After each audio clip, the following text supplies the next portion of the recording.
De volta com a Educadora em Entrevista, eu converso agora com a Carla Benedetti, a sócia da Benedetti Advocacia, mestre em Direito Previdenciário pela PUC São Paulo. Gratidão pela participação conosco. Boa tarde. Boa tarde, eu que agradeço a oportunidade. Boa tarde a todos que estão nos assistindo também. Bom, nós vamos falar um pouquinho a respeito do abuso psicológico sofrido pelas mulheres para obter o que lhe é de direito. É interessante pensar, né, que nós estamos no século XXI e ainda temos essa dificuldade de entender que o direito ele é paritário entre os gêneros, não é? Que não deve haver diferenciação, mas ainda assim existe uma resistência grande de alguns setores, não é? Sim.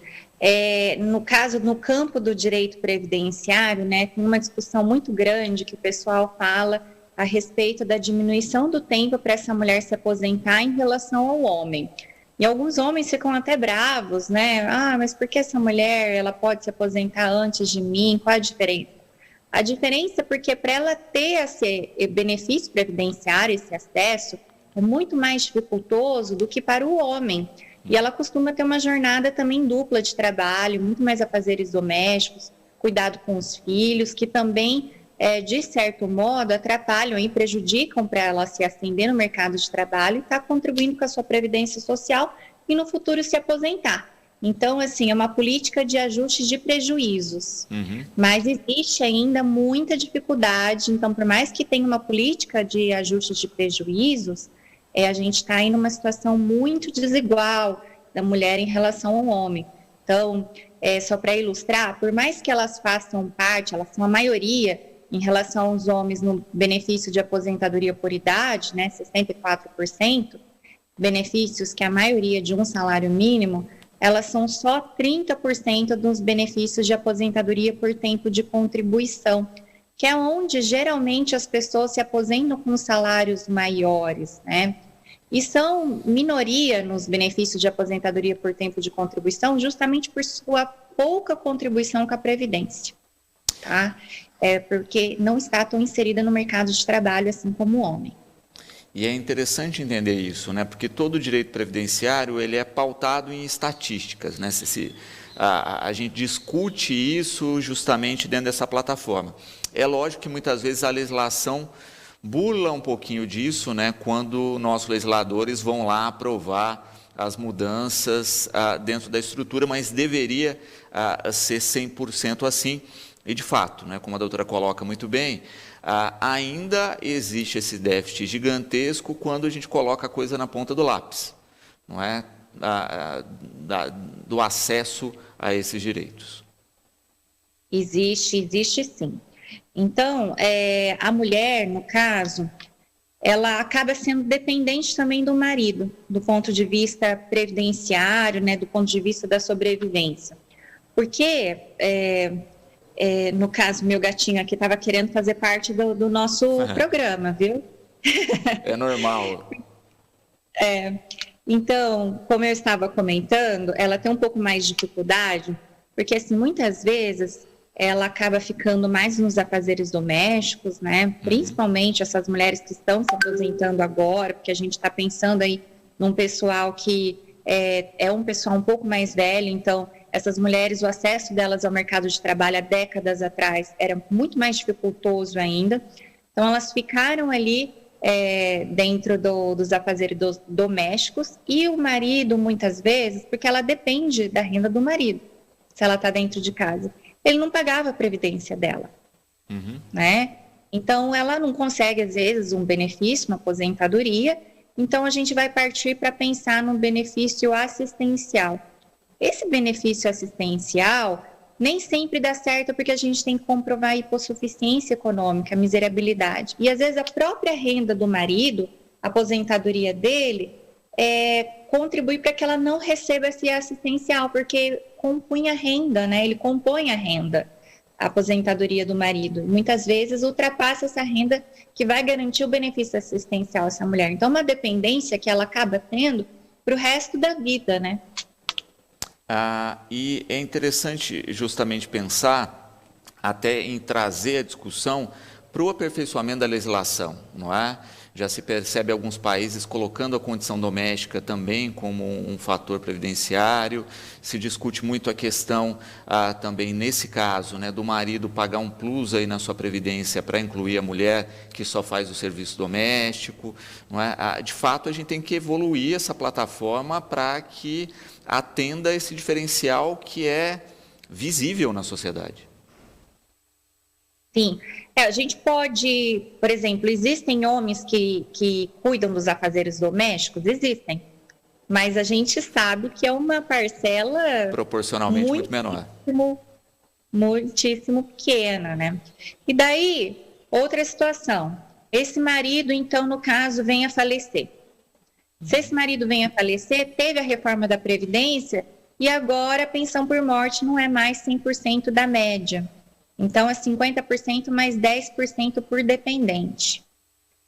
Isso pensando ainda no caso da aposentadoria por invalidez que ele teria direito, sendo que a aposentadoria por invalidez, ela também teve uma mudança grande na sua forma de cálculo após a reforma da Previdência, que diminuiu muito o seu salário, visivelmente.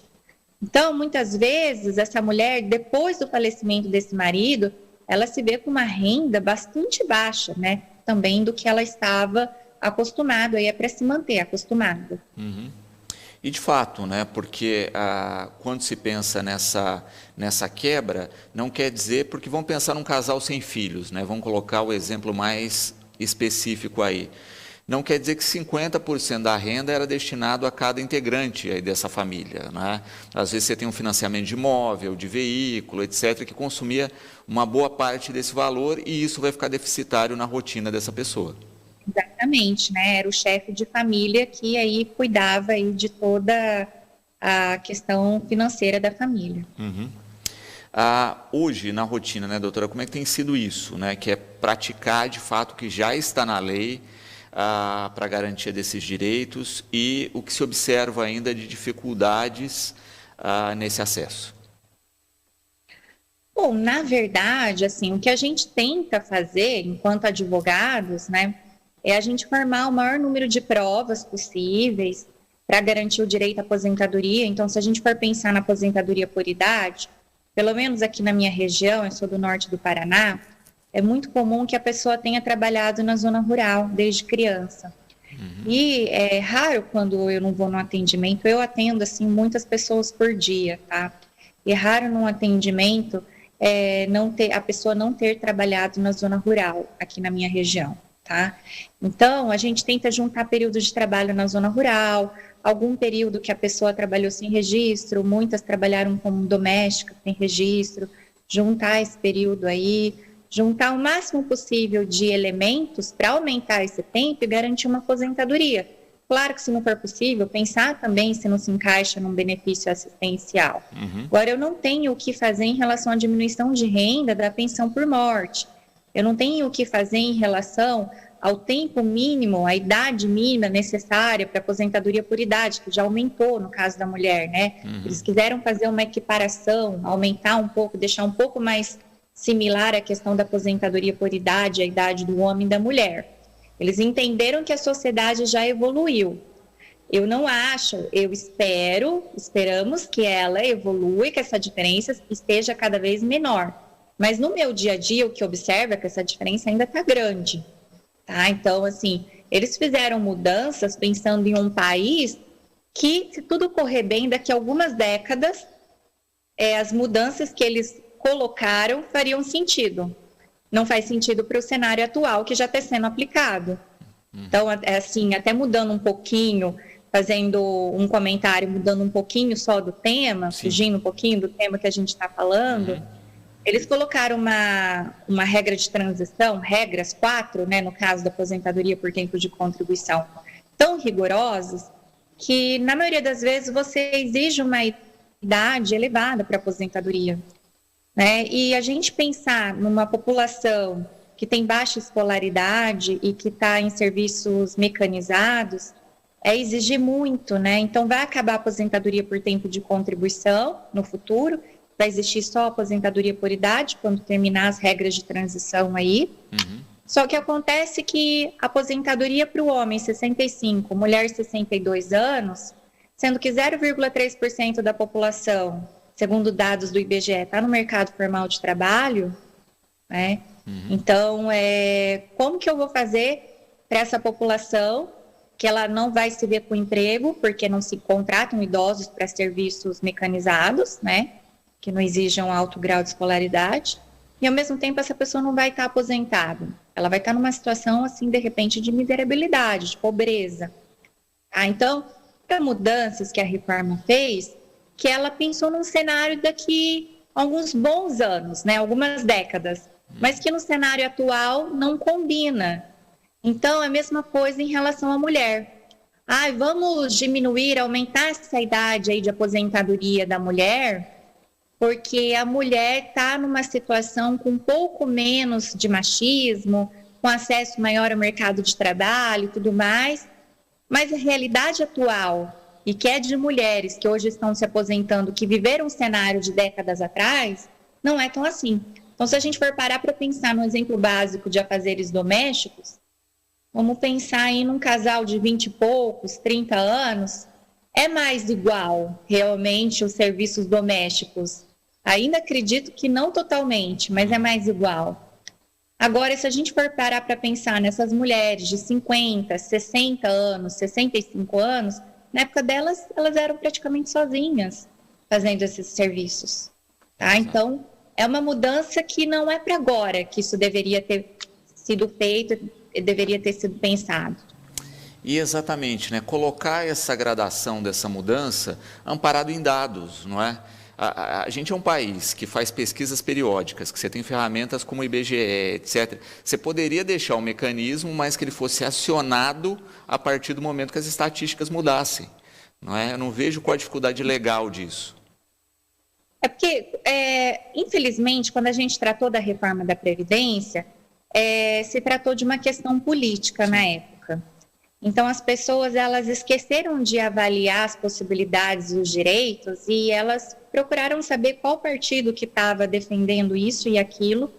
E a reforma da Previdência ela foi assim aprovada com folga, porque a população ela deixou, de certo modo, né? A população assim, ela não se revoltou, ela ficou passiva, ela ficou submissa, tal. Então, assim, não houve um estudo tão grande, né, pesquisas para se avaliar que isso não seria bom no momento.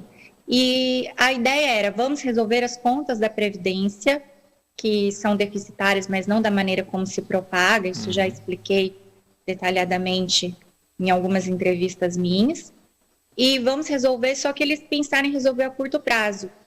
Então, a gente vai ter um problema lá na frente dessa população que vai ficar sem emprego e sem aposentadoria. Daí a sociedade como um todo vai sofrer, né? Porque a economia ela vai ficar em desequilíbrio aí e vai ter dificuldade. Então, por exemplo, o dono do mercado vai sofrer também. Aquele aposentado não vai lá comprar carne. Doutora, você tem falado muito, e a gente sempre, quando fala de ação previdenciária, fala na importância de documentação, não é? A gente está falando de previdência, a gente está falando de prever, não é? E é bom que as pessoas não deixem para pensar nisso na hora da aposentadoria, não é? Toda a documentação é vital e fazer o resgate disso é primordial para garantir o seu direito futuro. Sim. A gente tenta auxiliar na medida do possível. A documentação, por exemplo, rural, a gente pega a maioria em nome da família, né? Porque consta lá, por exemplo, que o pai é lavrador, pode ser em nome da família, que o irmão, que quando o irmão nasceu, o pai estava lá constando como lavrador, que tinha ficha no sindicato de trabalhadores rurais, tudo. Era um momento em que as relações de trabalho eram muito informais, né? Eram muito verbais também. Mas uma hora ou outra a pessoa tinha que fazer lá um registro do filho, tinha um registro de casamento, de repente contribuía com o sindicato, ou comprava alguma semente, tinha uma nota fiscal de produtos agrícolas. Eles nunca imaginam que algum dia eles podem, de repente, utilizar isso aí no seu futuro, e ainda mais para a sua aposentadoria. Mas a gente tenta resgatar, né, o máximo de número possível de documentos, conversa com essa pessoa, E no caso, por exemplo, da pensão por morte, quando a gente vai demonstrar, por exemplo, a união estável, é importante que a pessoa tenha documentos em conjunto com essa pessoa em que a pessoa está vivendo, né? Então, por exemplo, às vezes tinha uma conta conjunta, comprovantes de residência em comum, ou, de repente, essa pessoa deixou o outro cônjuge, né, o companheiro, como beneficiário de um seguro de vida. Então, a gente tem que juntar aí o máximo número de provas. Às vezes, até compra de eletrodomésticos em lojas comprova isso. Uhum. Por isso é fundamental. Muitas vezes as pessoas se atentam a isso depois e complica muito o processo também, né, doutora? Então, ter tudo arquivado e organizado vai acabar auxiliando. Muita gente faz aquela limpezinha, bota fogo em tudo, coloca no lixo, mas não sabe que esses documentos, constando profissão, de repente no futuro podem fazer muita diferença. Uhum. Doutora, também nessa questão que falávamos aí, né, a respeito dessa dificuldade ainda da mudança gradual da legislação, Luiz Felipe coloca justamente isso, né? Isso também tem gerado uma certa confusão, não é? Porque às vezes um parente um pouquinho mais velho já se aposenta, aí o outro que vem na sequência, a regra já mudou um pouco, não é? Como é que tem sido trabalhar com a transição? Bom, a gente tem que avaliar as regras antes da reforma da Previdência e as regras após a reforma da Previdência. Às vezes a pessoa pensa assim, mudou a lei da reforma, então agora eu não consigo me aposentar. Vamos fazer uma contagem, computar o máximo de número possível aí de tempo, para que a gente veja se essa pessoa, inclusive, não fecha o direito antes das regras. Não é porque já houve a mudança que eu não posso utilizar as regras antigas. Se essa pessoa adquiriu o direito na época das regras antigas, independe se já houve a mudança. O que importa é quando ela adquiriu o direito. Então, a gente tem que avaliar isso. E, realmente, as regras de transição não é uma tarefa fácil, tá? Às vezes, você vai precisar mesmo de um profissional especializado para avaliar, porque a gente não tem que avaliar só quando a pessoa fechou o direito à aposentadoria também. Mas, assim, se ela fechou, mas quando seria interessante ela fechar o direito?